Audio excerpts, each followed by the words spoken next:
Hello everyone, I'm Maria from Duamentes Gaming, and thanks everyone who's joining us for this new episode of Press UX to Start.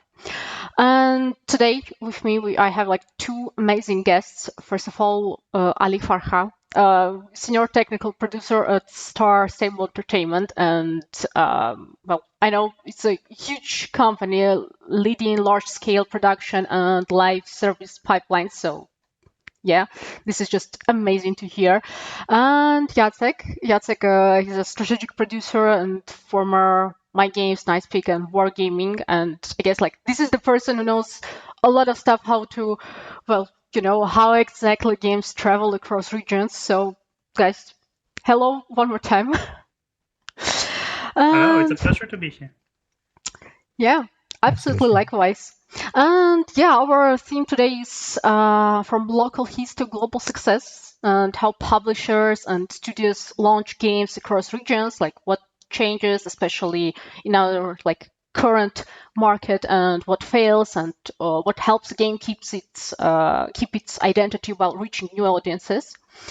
And I guess I'll start like with a main question, like so far right now, what is like for your point of view, what is like one, top priority, top issue and challenge that is right now on the market from like publisher point of view and production point of view? What each producer should know about the market right now to, to successfully launch a game? Oh, that's a 1 hour answer. Let's see if we can squeeze it in. Don't make an MMO maybe to start with. So if you listen to me and you want to make an MMO, I mean, be my guest, but you need to know it's making MMO is insanely difficult. It's you're competing with games being established for 15 years plus. Like our game is 14 years old. And there's a lot of challenges when making MMO. It's expensive. It's a lot of the you don't get to chance to learn how to make an MMO. You make an MMO and it's successful and that's it. Like it's not like, oh, we have experience in building MMOs because you have done it multiple times. You rarely see this. So it depends on what game are you trying to build and the size of the team. So I guess challenges could be different, but of course we need to start asking ourselves, what are we building and who are we building it for? So depends on the situation. It will result multiple like challenges. So I would love to hear from the people who are watching us and decide to sacrifice their evening to be here. Maybe they have a certain challenges in there, and then I would like to focus more on that. But in general, it's really depends. It's a challenging market in general. It's a lot of competition. It's a lot of hard to show your game. So yeah, it's filled of challenges, but that's why this job is fun. It's just to solve problem and figure it out how to deliver the experience we want to deliver.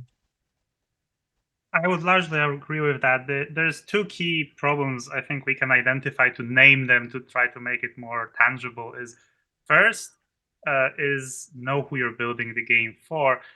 Vast majority of pitches I've seen over the last years, or even actually weeks, the developers try to say we're making a game for gamers, like for everyone. If you're making a game for everyone, you've already lost the battle. Okay, 100%. you have to know who you're making the game for before you start making the game, or at least have a vague understanding, and then move around with what you're doing depending on what you find and you're testing.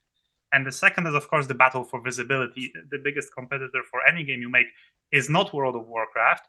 It's Netflix. It's Amazon Prime. It's TikTok is the biggest competitor for any game you have. Not even GTA coming in November is the problem. It's going to be the fact that you are competing with absolutely any digital medium right now, and that there is a lot of that. And yeah, MMOs, maybe don't start with that. They're trying to get people's time, basically asking people, hey, I want 20 hours a week of your time for years. You already lost this battle most of the time. You have to have a monumentally good idea to do that, because you can do that for a few weeks, right? But for an MMO, wanting to do it for years on end, that's a big thing to try to bite for the beginning. I'm gonna agree, especially with the audience part, because I've back I guess 7 or 8 years ago, I was constantly thinking that okay, it's just right now that the majority of studios are saying okay, our game is for gamers, for everyone, and I was okay, maybe it'll be sometime when I'm gonna to ask the question and I'm gonna to receive an answer okay, our audience, they're 25, 35 males playing these particular games and genres, but it's really fun to see how still even some mid-size companies and even sometimes even in the large companies, some studios are still thinking okay, I'm gonna to make a game for some gamers, some players who are gonna play the game, and that's all. So yeah, I guess I'm gonna just agree with this because it's a huge pain point for me personally. But yeah, interesting. Especially right now, what do you think? How if we're talking about publishing game and going global, how far can you adapt without losing the original vision? Especially I guess in MMOs, I guess it's really interesting because it's a huge game, different cultures, different audiences, players, and what's your approach in adapting? I mean, in the MMO case, it's like a Titanic. You're trying to adjust. It's one of the hardest. That's why I'm saying that MMO is super difficult to build. And when you try to build an MMO, you start learning from companies who are nurturing their MMO. They're already established and they're just pushing content in a certain cadence. So they assume, okay, we make an MMO, a base game, and we start to do like those established companies are doing, and they find themselves they don't know what to push. They don't even have a plan for 6 months, and that's why they most of them fails. But when you try to adapt for different markets, it's super difficult because if it's a smaller game, usually you start with like localization or translation, then you adapt to a certain platform because in some countries where mobile is more like the platform to use, while in some countries are even different platform on mobile or a console or a desktop, depends. So you start like usually the cheapest one is translation. That's absolutely the cheapest. Change the language, just text, translate the text. That's the easiest. Then localization will becomes next. But what's really important is culturalization, like how to culture, how you make the game respect the culture or have something from the culture represented in your game content. And this is what a lot of massive games did, Clash of Clans, like PUBG, where you see a content tailored to that certain region or countries they're targeting. And that's where you start to do things without changing the core of the game. You're doing something extra, an event, or if there's some like event in their culture or whatever, they're celebrating a certain day, you do something for that in the game. And we have seen that even in Subway Surfer. So there are multiple ways to target if you don't want to change the core of your game. Changing the core of the game is really difficult. It's where you need to have a good teams and understanding of the culture trying to target, especially if you're a Western studio and you try to target something from the East or the Middle East. Then it could be very interesting. Even bigger companies did a lot of mistakes. They upset some people by using some symbol it wasn't should be used, or so it's a tricky one. So that's why you need to do it in a very smart way, gradually. So to summarize it, first of all, of course, translation is the easy starting point. Understand what kind of platforms that use in that region, and try to localize the game, culturalize the game, and see if you can do something on top, like an add-ons. If you don't wanna start looking into changing your content for that region, if you have a 14 years of content, it's gonna be super tricky and difficult. So I don't see a solution beside doing something on top. And just to be realistic, if you have a smaller game or mobile game, things could be a lot more different. Maybe, yeah, that's from my experience in MMO and more bigger games. Yeah, there's many aspects here to consider. Like basically, I think every question we'll be talking about will be an hour-long question that should have been discussed more thoroughly. But I would say first judge your own size before you start localizing the game. Sure, translation and just text, very important, critical, and not to just use AI translation, but to hire somebody who actually knows the cultures, actually knows what they're doing. I think we did a very good job that actually in MY.GAMES for the last years we've been working. The localization team was actually very detailed in how this process was going.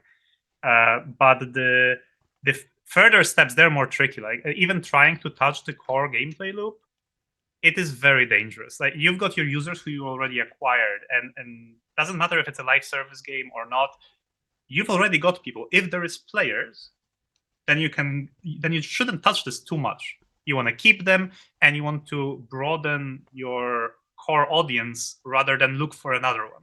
There's actually very few games in the world that would require changing your audience through localization. Make it more accessible for localization, absolutely. If you want to really change the core gameplay loop to adapt to certain audience needs, maybe make another game. Launch a similar product which has these changes, but do not harm your local audience that you've already obtained, and they will. Both groups will be happier when they have each has their own product. That's of course is more of a mobile thing where it's easier to launch a product that's only targeted at a specific group, but it's still valid for PC and console equally much. It's just you wouldn't really do it to release a very similar product, just slightly adjusted. But these collaborations which you mentioned, a lot of that was done in Wargaming, a lot of that was done in MY.GAMES, both where I worked, and a lot of these initiatives was also done with my own work. This is very important, especially for a live service game, to do that. For a non-live service game, I would say potential here is limited. More polished bug removal and making the game more enjoyable probably will yield more good results. Just go through your UX. Where are users churning? What's wrong with level 5?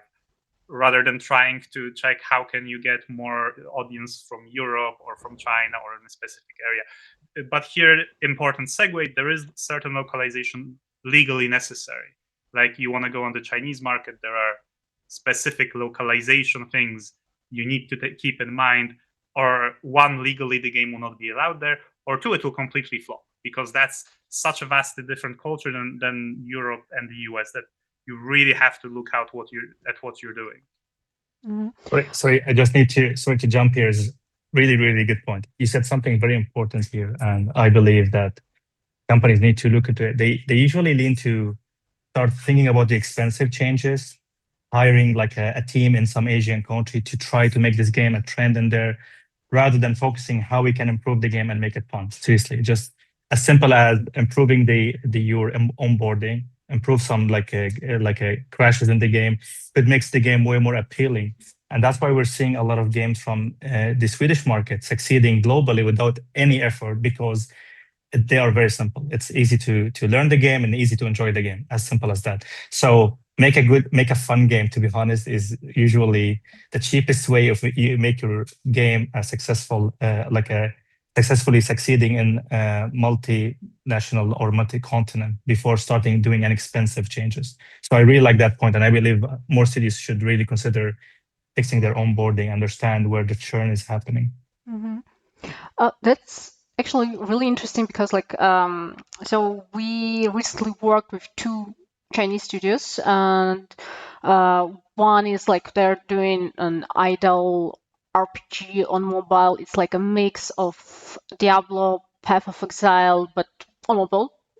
And it's really interesting and fascinating to see how they created like 2 versions of the game. And yeah, it's definitely easier for the mobile platform to, to have 2 versions that you are like doing separately. One which is more adapted to like local stuff, like local culture, and there's like additional like Easter eggs that can be found. And it's really interesting how they built like an additional like subreddit about like finding these Easter eggs, and the community itself, they're like developing, like community is developing itself, and this is like a really great example.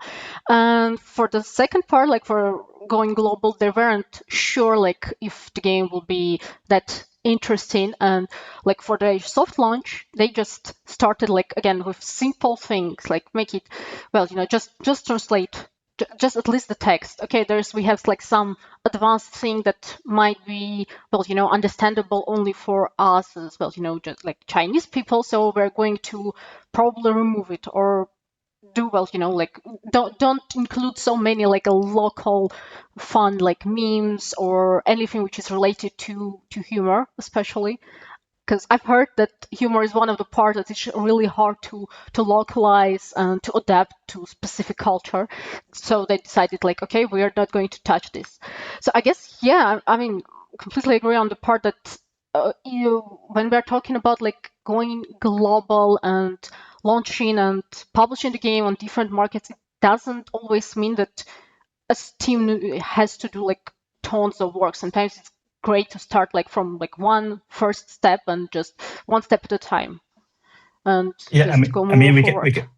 we can add something just to show Mm-hmm. the complexity of the mission of trying to localize, make your game appealing in a region you don't understand at all. Like you cannot even tell the difference between the cities, or you call a country a city, you mix the names, and I've seen this happening a lot. When my team ported the game Star Stable to mobile, we did iOS and Android, and I was reading a lot, like researching. Then I found it's different behavior for the players who are using different platform. How loyal they are for your game. We're not talking about countries. We're not talking about different continent. We're talking about only using different platform. The behavior change. So imagine how complicated you're talking about different platform, different region you don't even understand. So yeah, there's a lot could be done before we even reach that level. So plus before you even start even expanding, ask yourself how many are you capturing in your strongest regions? Like there's no point going to a region that you understand while capturing only 5% of your target audience because you haven't done a proper user acquisition. So there's a lot needs to be done before we go to the expensive ones.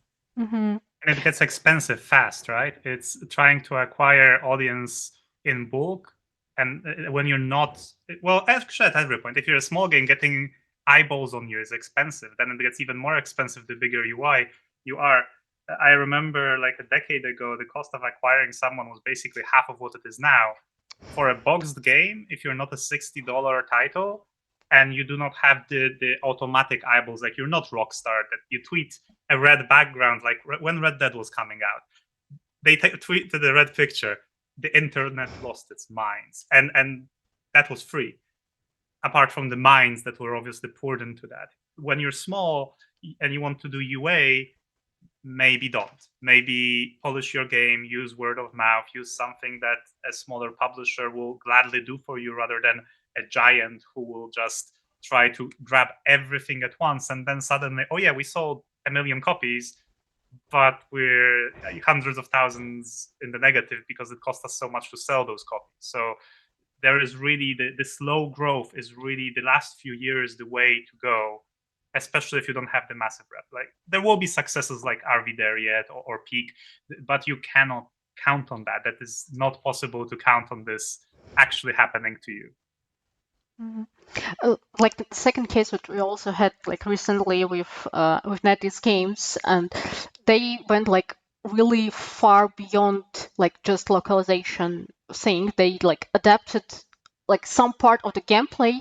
They adjusted like the onboarding well and the UI, and it's kind of understandable. But also, what is interesting, they remade like the environment and overall the level design, especially that, well, some for Chinese people, it was like absolutely interesting and really fascinating to see like all the lights, all the text, all the density of the huge amount of, well, even like some particles, some effects. And for like Western, let's pull them like this, like for Western players, it was like absolutely hard to understand like what's going on in the game itself, and especially that they saw a Chinese text on billboards on like different buildings, because in the game there's like a city that you can walk, and then we're seeing like all the Chinese characters. They're like, okay, but what is it?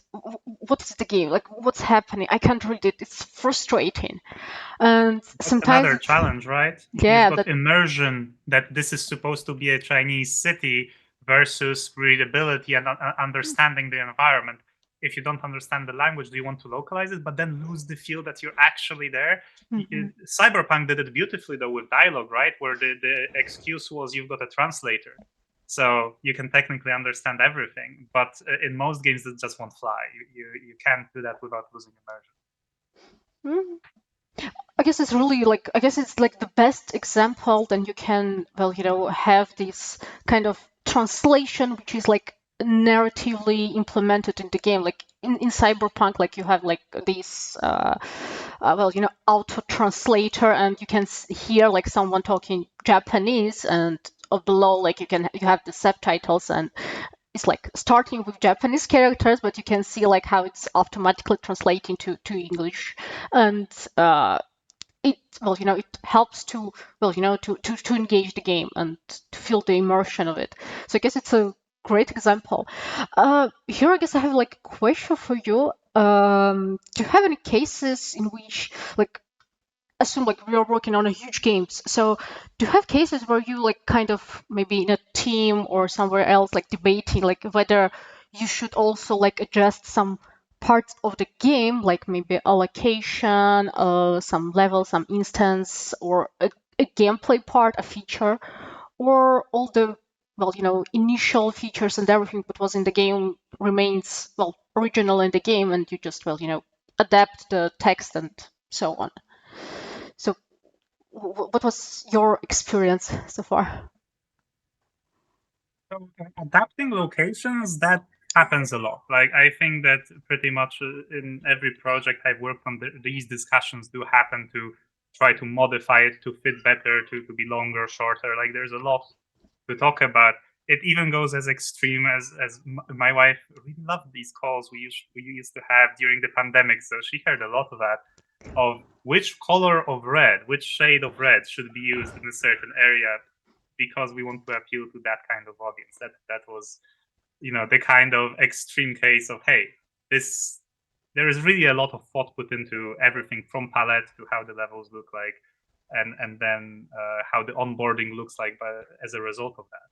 So I don't think I should be talking about specifics here, but it does happen excessively. And the UX is the biggest topic. It's not about how the level looks like, because that's largely how the game is supposed to feel by game design. It's hard to have that discussion, especially from the position of a publisher.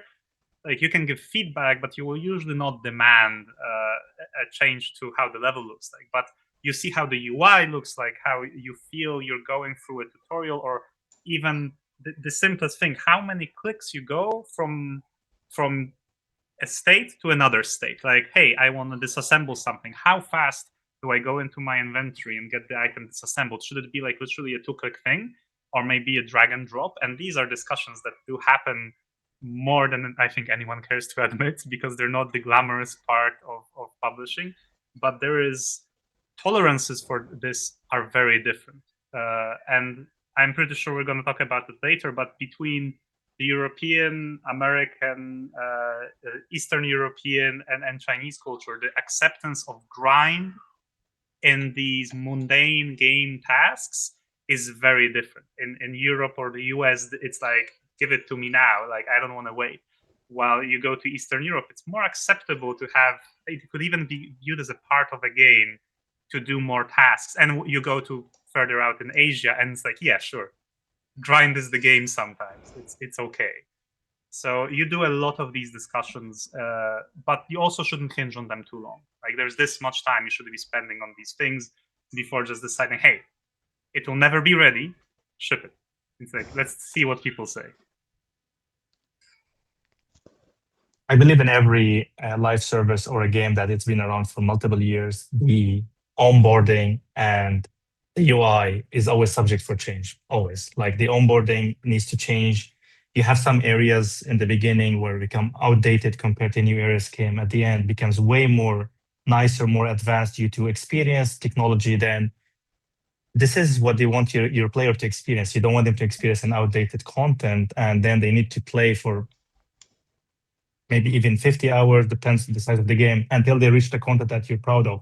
So you need to cut some pieces. Here comes the problem. When you do that, We have seen Destiny that cut some pieces. We say hi to all the friends at Bungie. It's so hard to work in the industry. You always know someone somewhere. Uh, Players do build relationship and memories in those content, and as soon you remove the content, they get really upset. If you remove one quest, they get upset.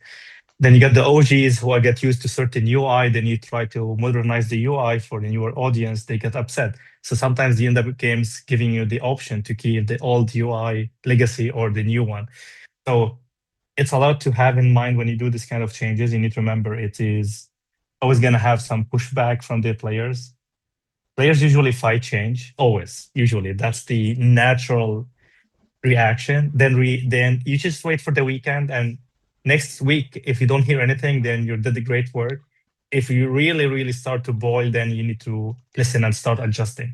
So, and the first usual reaction is not really tells much, especially if it's not subjective, or sorry, if it's subjective but not like constructive, like you don't get what they're really trying to communicate.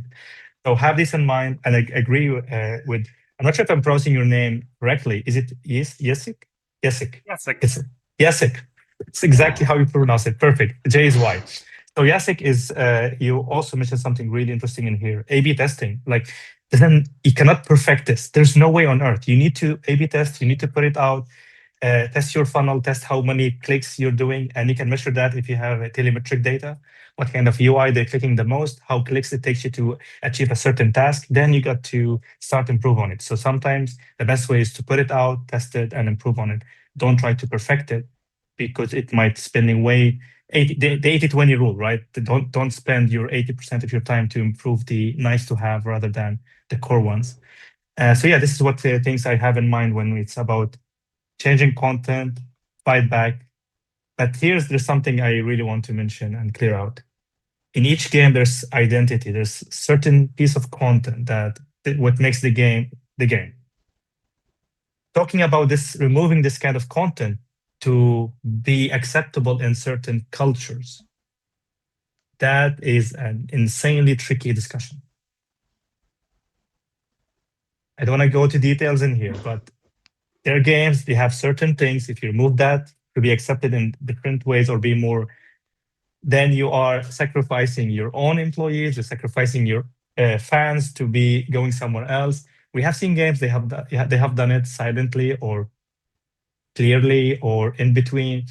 This is super difficult. And yeah, this is one of the challenges I've seen a lot of games that will be facing if they're going to go globally. Yeah, I guess it's really crucial, yeah, not to forget that, well, there's the game's identity, which should be like be keeping like in the mind, and this is the thing that makes the game unique among like the majority of like tons of games which are like launching every day, I'd say. So yeah, here I have also one more question. So yeah, you mentioned like that it's definitely complicated story, but like, do you have any example of a global launch that didn't meet expectations and why? I guess I'd say like, okay, recent cases, not just overall, because there's like tons of them, I guess. Wow. So it's really horrible because wouldn't want to badmouth anyone, right? It pains me to be saying anything, but I think one very good attempt of trying to fix it is worth naming. There was the game The Cycle. It was made by Jaeger.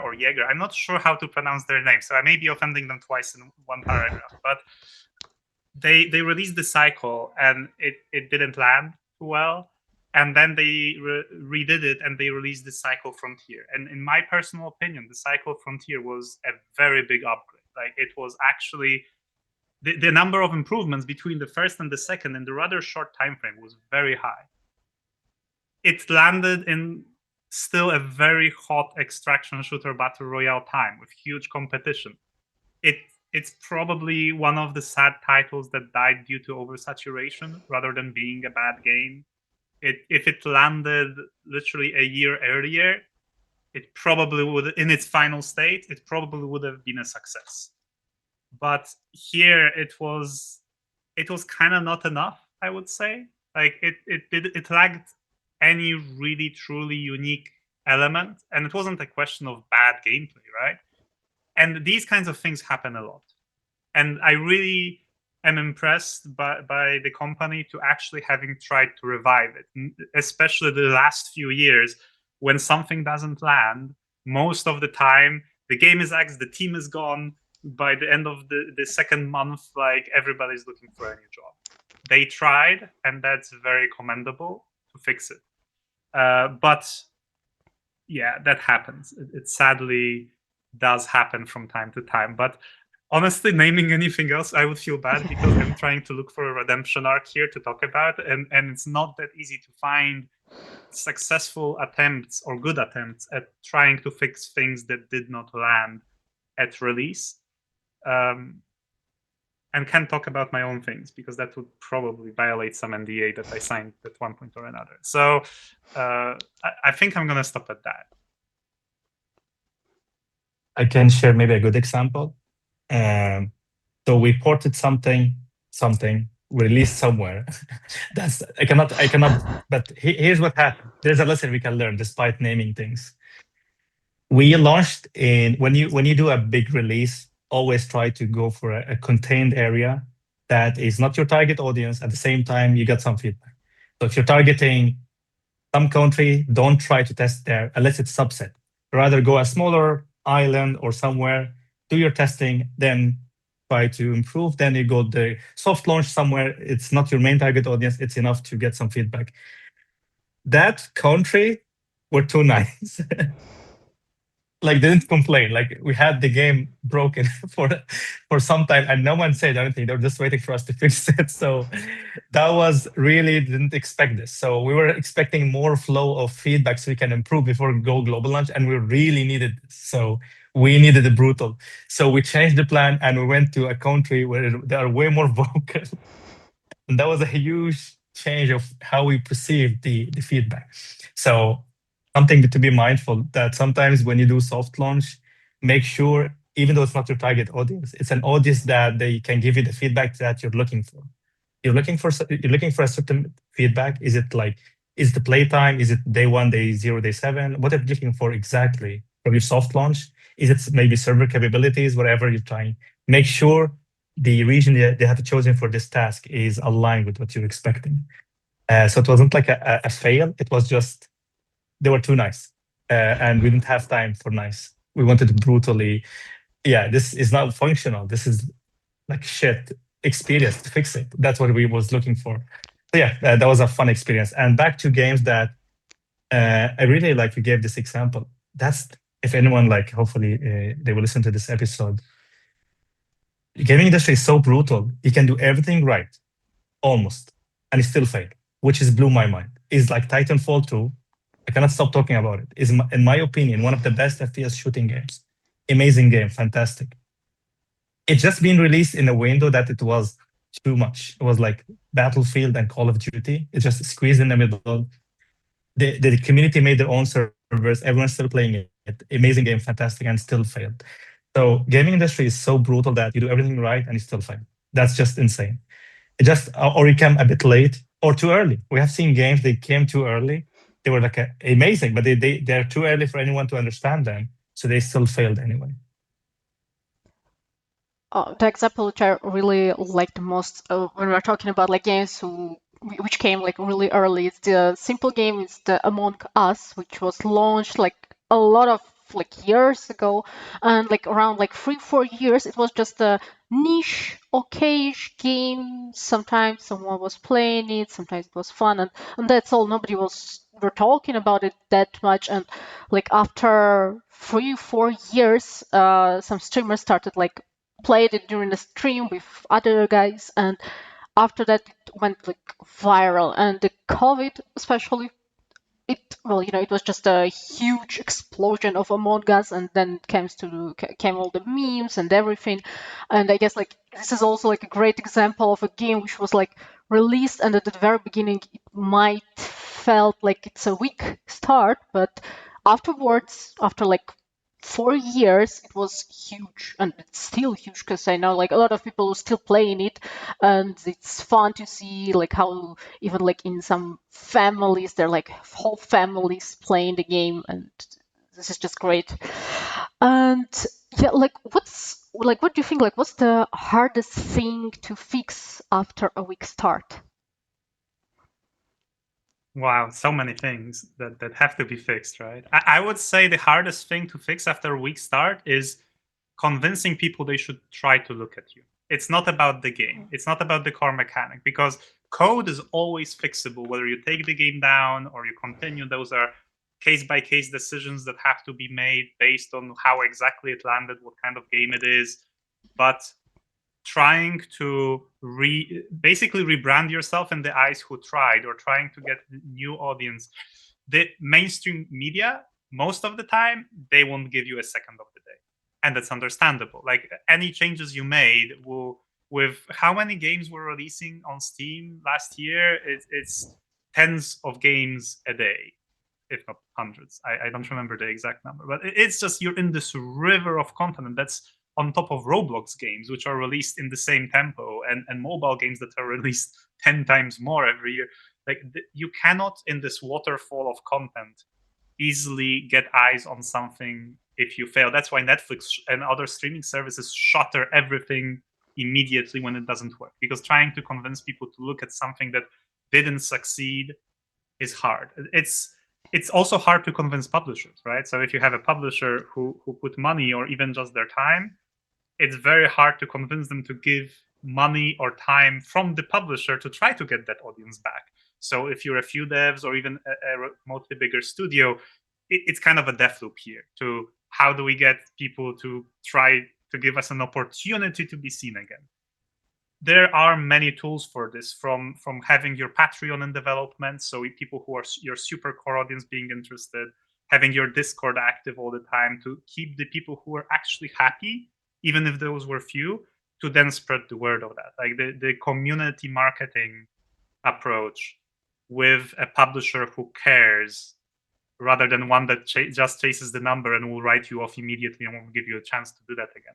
Because from their perspective, it will be more expensive to try to fix your game than literally pay a new studio to start from scratch. Those are some of the main challenges, I think. And how to solve it? Yeah, Discord, keeping your core community alive and hoping that the things that they're asking for are the things you're addressing, to give them a reason to talk about you. And then it can help you. But it's a very difficult task. There have been very few redemption stories in our industry that were successful. I would say in the MMO world, basically none. In single player games, early access saves you. Like, with all the things you could say about Steam due to their 30% rev share, which is a lot of the money you make. Just the option that after you go out of early access, being released is a second visibility point where you can actually get eyeballs on your game is a saving grace. So you can actually do this, and then goes release on other platforms, right? You started on Steam. There is also Xbox PC. There is Xbox console. There is PlayStation. You can use releases to try to get those eyes on you.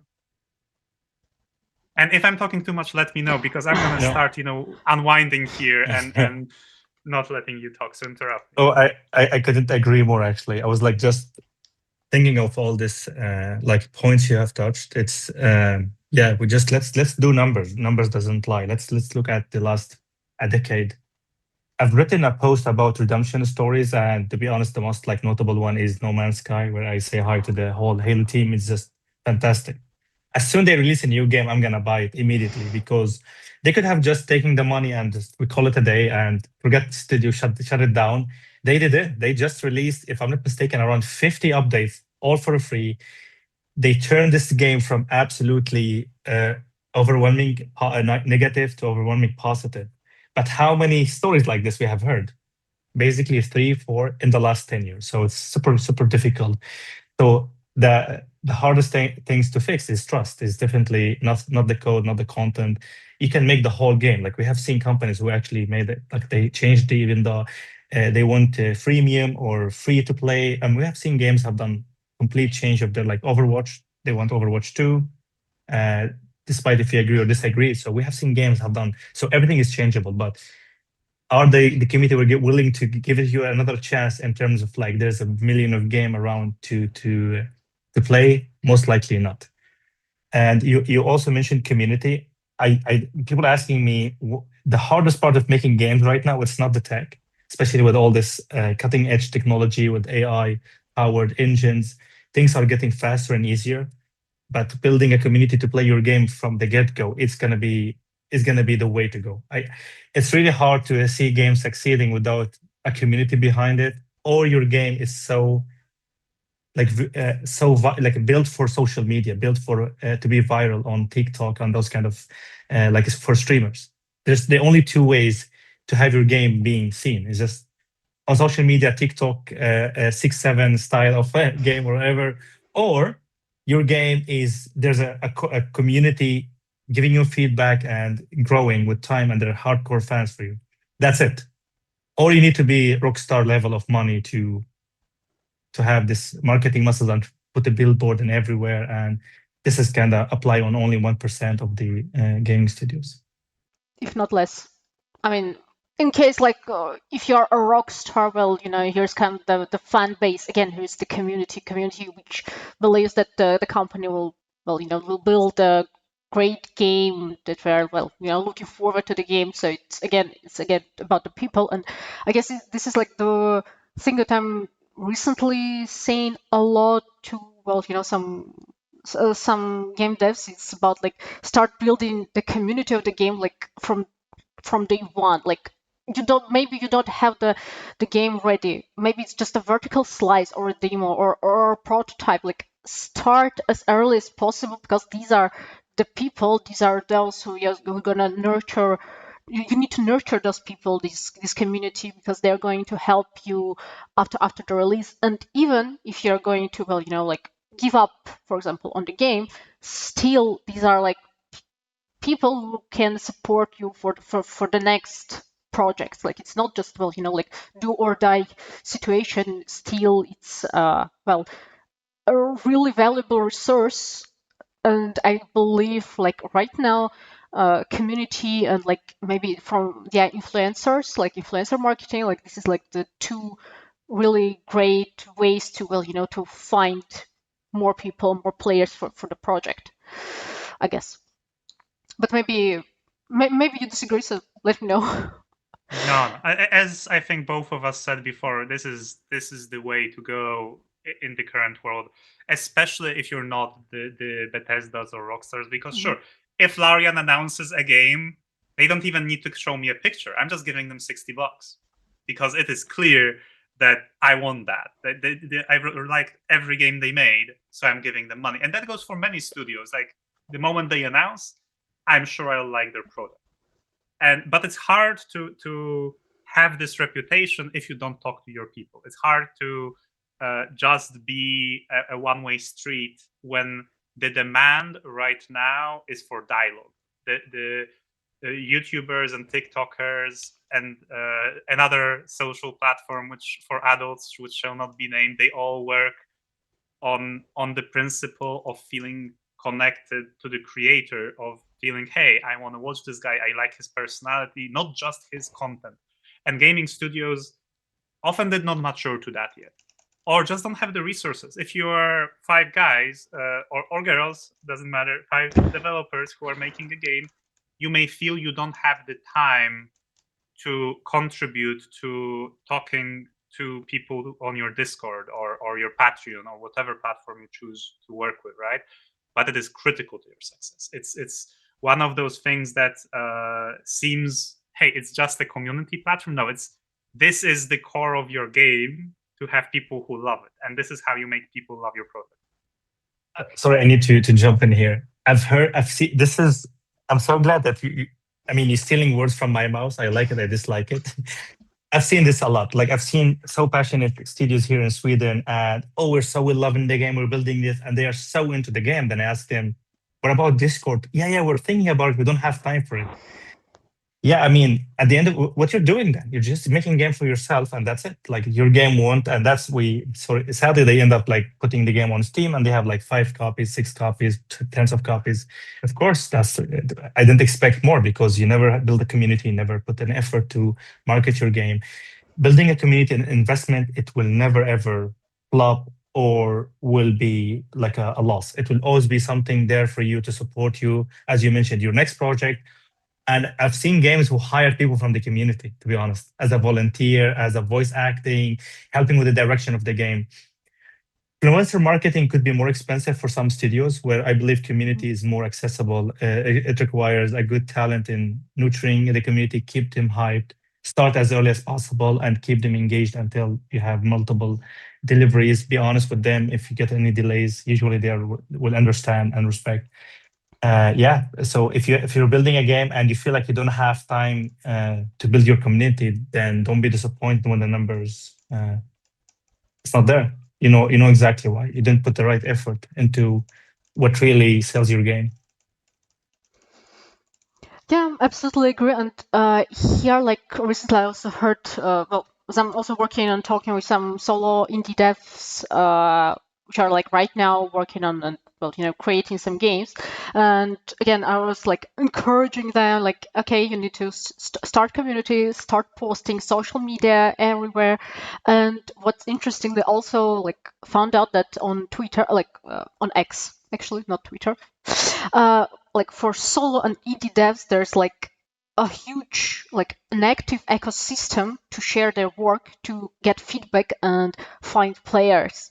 Like there's like a huge list of like active use, like hashtags like indie dev, game dev, solo dev, etc. And people there, it's really great to see like how actually like just players, they're like encouraging and supporting like solo and indie devs, and how devs themselves are supporting each other.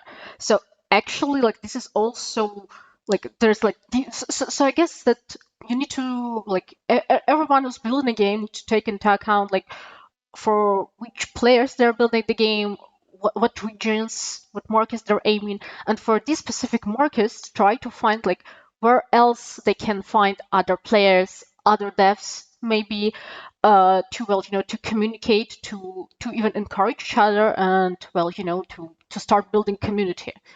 So it's not when we're talking like I guess about like building a community, not always like a huge well, a huge chunk of a job. It's just something that you need to start doing and as early as possible, not just well, when you already launched the game and then you're just saying like, hey, I have this game, please come play it. I guess it's not the best option. But this rallying behind indie devs, if it's solo or smaller team, for multiple reasons. People love the hero story, love to see one person made a game and sold like insane. This is one of the reasons. The second one, all the indie community should write a love letter to all the AAA flops that, that made a lot of players behind the smaller double A and indie. I mean, if you're an indie studio listening to us or a double A, this is your time. It's we have seen the signs. We have seen a lot of like indie games being flying in the last years, but I'm telling that it is the indie and double A time. Triple A will have trouble time because you need to. There's no new IPs. It's only few studios they are managing to create a new IPs, which is really insane and amazing to see. Art Raiders, we say hi to their colleagues in Embark, a Swedish studio. They're just making new IPs and hit after hit. Then they have figured it out. But a lot of bigger studios, they recycle the same title, and that's it. As soon as they try new IP, they flop. So they have an amazing title, but they keep recycling it. We don't mention names, but there's a lot of them. Only fewer AAA studios manage to figure out the new IPs. While you look at the indie, right now there are 5, 6 games indie I'm playing on my Steam Deck. I don't know which one to choose. All of them are amazing, seriously. So it's the time of indie for sure, to be honest. And it's gonna be really exciting to see the upcoming like years how it's gonna look like.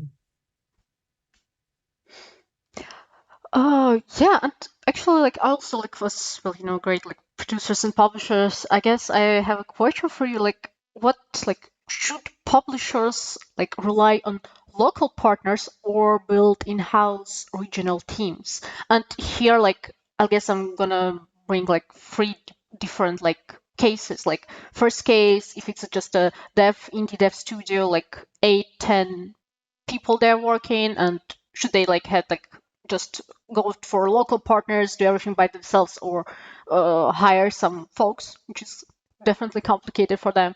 And if it's a mid studio, which, well, maybe they have an investor and publisher, but again, they're kind of tight on budget. And the third option, well, big company, but I guess here is quite obvious that it's mainly that usually they have an in-house regional team. So I guess, yeah, two options left. So what would be your advices here? What's better, local partners or building in-house regional teams? I think so. Full disclosure, I have a horse in this race as we're starting something with a colleague who to try to get into the publishing scene. So my answer is obviously biased here.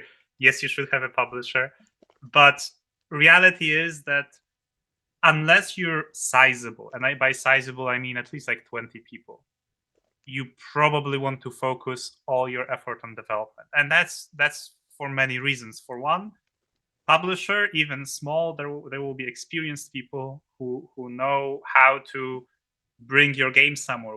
We're able to give you advice. It's more than just the machine that takes their money and prints ads. It used to be like that actually, but it's no longer that. It's not that simple. If you're the smaller you are, the more important it is to have a fair, ethical partner. And these words have to be here. You don't want to sign with somebody who take ownership of your IP and just release number 2 under their own flag, right? You need to find a good partner who will be able to allow you to focus on development and then provide the tools for you to help. Maybe testing, maybe you need budget for localization, maybe you need and it's some kind of infrastructure because you're making an online game and you need assistance. Hey, do you want to go Amazon Web Services because that looks attractive at first, or do you want to go some other cloud solution? There's a lot of things that as a small indie dev you might want help with. That doesn't change the fact that running solo is perfectly viable in today's world. I'm just going to say there's a lot of headaches that will allow you to release faster and potentially better if you have a publisher, but be very careful choosing your publisher. It's the smaller you are, the more risk you have, because with a big publisher, they will likely have a bigger legal team than you have a dev team, and then there can be problems, right? We live in the world of the outer worlds already, where corporations eat everyone alive, and you have to watch out. But for local partners, this other part of your question, you definitely need local partners. Even your local European or American publisher that you found in your neighborhood publisher, let's call him, they will go to a Chinese publisher to go release there. Nobody in their right mind should think that they have all expertise unless they're so big that they're probably not talking to the small indie you are, right? It's the scale problem. You have to be a certain size fish to be wanted to be eaten by a shark in the first place. So the externalization and freelance and these services exist in the network because they're needed, and they have been needed for such a long time that they established themselves. And you don't need all of them at first.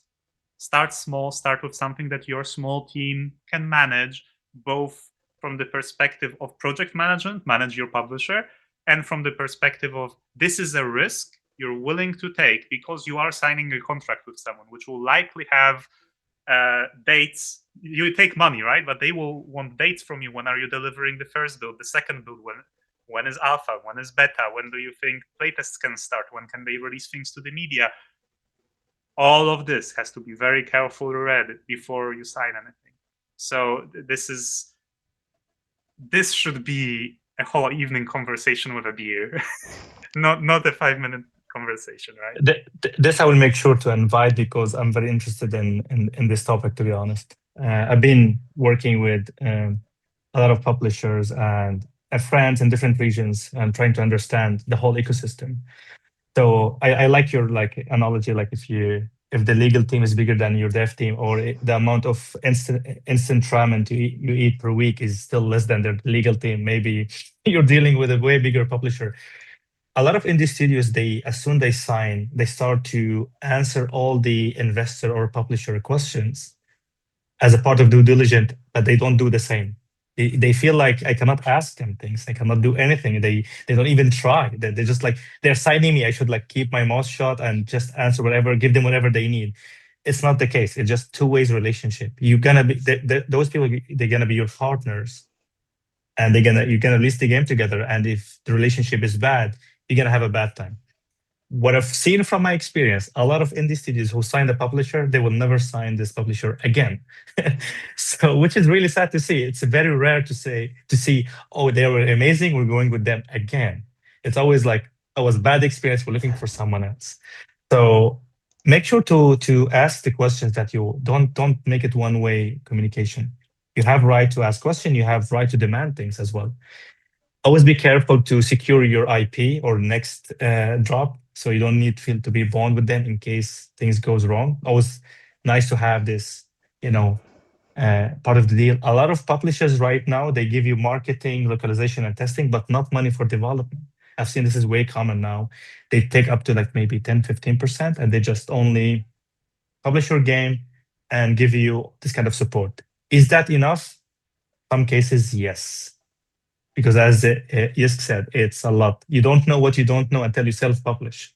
It's a lot of work. It's a lot of things. Is especially if you're solo dev, it's really you have built something amazing, and I know it's so interesting to push it under your name, have everything yourself. But trust me, it's a lot of work. And with a publisher, the results could be doubled or could be even more. So always understand your needs, your weaknesses, the size of the team. Find the right partner. This should be our like who is the right partner for my needs, who we can work together. Then look at what they can offer you and see if this is exactly what you need. Then those could be hopefully the best partner for you. So in a bigger scale, that's what sadly, or not sadly, that's what I've been trying. Usually publishers have like a represent in the local team, and it's a different scale game. So in my what I've seen, if you have a local team that you work with and embed people in that to have everything you need to release something for a certain region, that works really well in house. So if that's possible, but that happens on a more like a bigger scale, publishing studio deal, to embed someone and have a lot of like more satellite and more meetings to depends what kind of information you need, but that's not applicable if you're a small indie studio. But I agree with is that's like a big topic. It need to be discussed in like publishing, and that's like that's it. And we just talk about publishing. I would just add one thing. If you have a small studio or starting a new studio, or you're even just a solo dev, go and ask people. Like if you're curious, send me a message, just send Maria a message, or Ali. Send messages to people who are either smaller or don't have that much of a horse in your race, or just anyone. The industry is way friendlier than show business or movies would tend to show. There's a lot of people who would help, even just the pure perspective of if somebody wants to be connected. Usually what you do is you just send a message, hey, I know know that person, can you go talk to me? And people will just connect you. Unlike in the scenarios of show business where it'll be like, oh, what's my commission for connecting you with that person? I have never heard somebody telling me that talking to someone will cost me money. No, it's literally go and ask, and people are most of the time friendly, unless you get ghosted. Then, I mean, ghosted, not replied to. Some people have too many messages, it happens, but really do ask. The number of helpful people is huge, and the amount of time they're willing to give you in their free time to help your little venture for free, genuinely, with no strings attached, is huge. Unlike a publisher, who, the moment you start talking, there is an interest. So it's good to do both. Of course, you're looking for your publisher, etc. But go talk to somebody from publishing even who can tell you a few things. It's very important to have those connections and just reach out. I really like it. Thank you so much for mentioning out. I keep telling people the same, that the industry professionals are by far the most open-minded, helpful people I've seen. The downside, sadly, in my case, I get a lot of DMs. I would love to be able to answer all. I bought a tool actually to be able to look at them. But I disagree with one thing you said.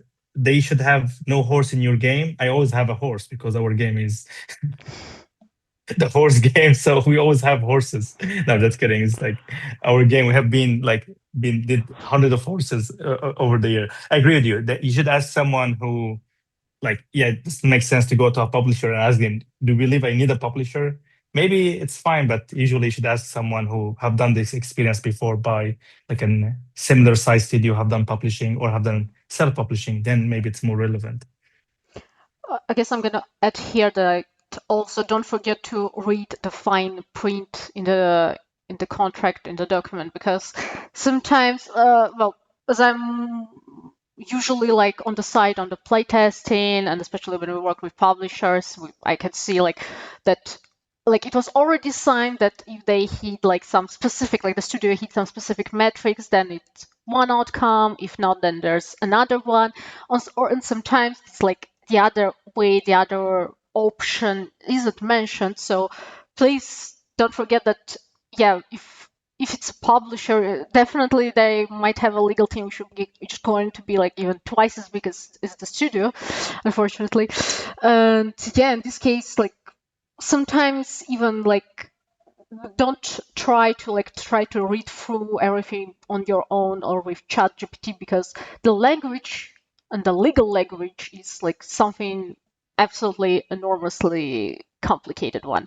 So yeah, and I guess like this is a really great advices from you guys. Like first of all about the communication, and that it's a dialogue, and well, asking questions, it's a great thing. I mean, I guess it's a common thing, but well, usually the majority of people, they're kind of not ready or shy, or like, oh my god, this is a publisher, they are huge and I'm just a small studio, like I'm not going to ask any questions, and this is wrong. So yeah, don't forget to ask questions. And just in case, when we're going to pause the the recording of this our meetup, I'm gonna share all the LinkedIn, so please text us. We're happy to help. And yeah, don't forget to to check out the contract, because there's a lot of things. And yeah, this is definitely a theme for another meeting. I guess so. And yeah, please don't forget to ask questions in the comment. I guess my question will be, uh, what's one mistake studios always make then going global for the first time?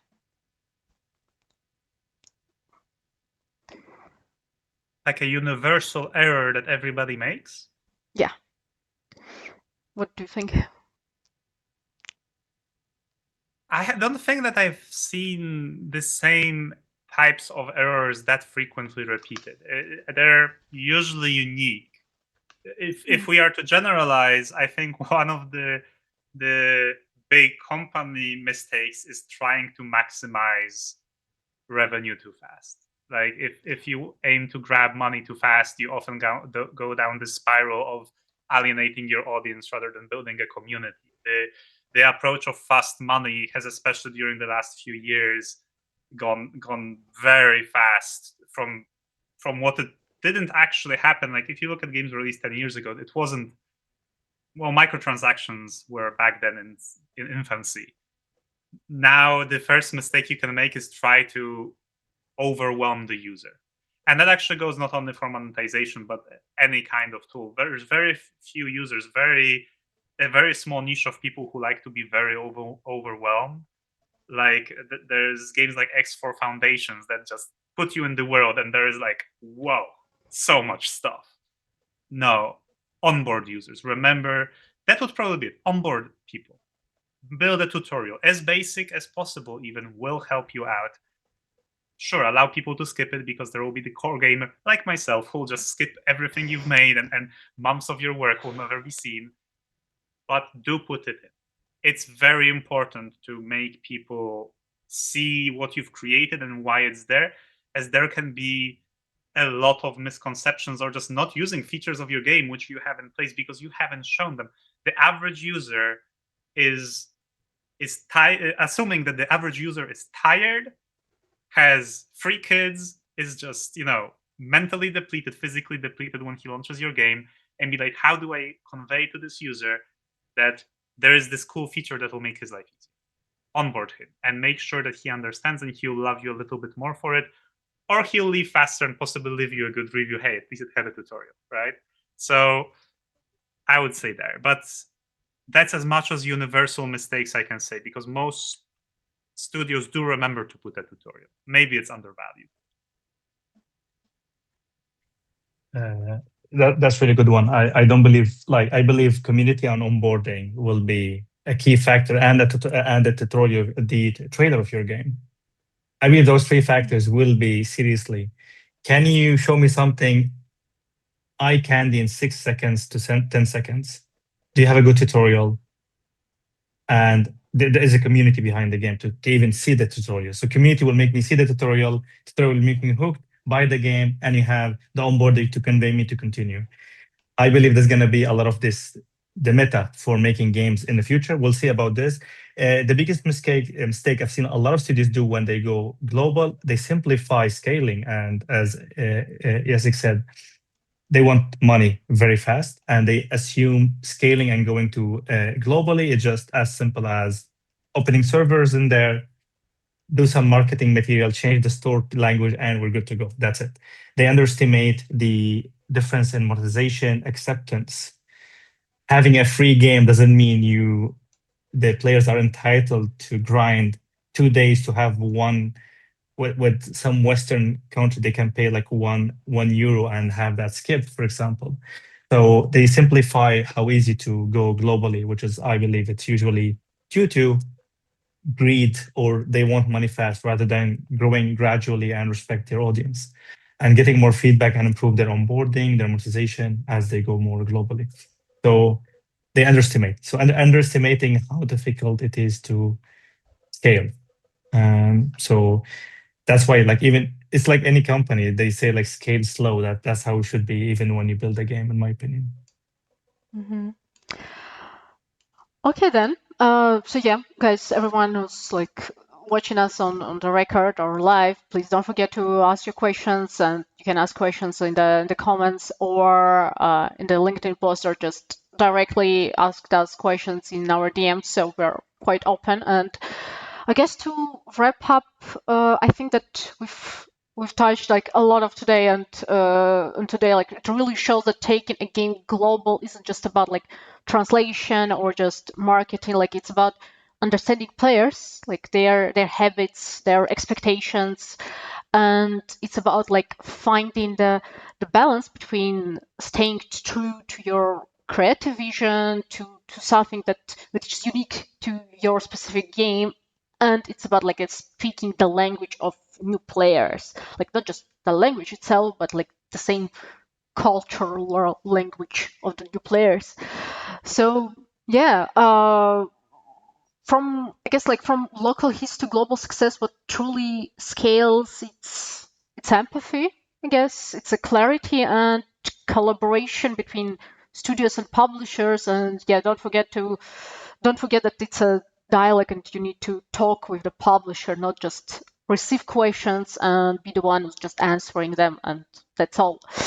I guess I don't have anything to add. Just a lot of thank you to Jacek and Ali and everyone who's watching us right now and spend our evening with us. This is truly great. So, guys, maybe you have anything to add or to ask? Maybe a question. I don't know. I think I'm fine on questions. I'm really happy to have been here. I do hope that maybe next time we'll talk, or in some weeks I'll have more to talk about what I'm trying to do in the context of what we were talking about. For now, sadly, can't talk more about it. But it's a great topic to talk about. And honestly, I know it's being raised here and there, but it should be talked about more. How do you get from a little thing to a big thing, not just counting on a massive success instantly? Like again, RV Dariat being the most recent one. It's like fantastic product. Don't get me wrong. Great that you did that. And you can be super proud of yourself. But in case you do need more engineering to achieve that success, it's fine. And talk with people. Likewise, thank you so much. It was really, really refreshing. And I agree that I don't feel like this topic is being touched on. I haven't heard it anywhere, actually. I go to a lot of events, and I really, this one night success it's just below 1% even, while gradually succeeding is going to be the norm among all this noise.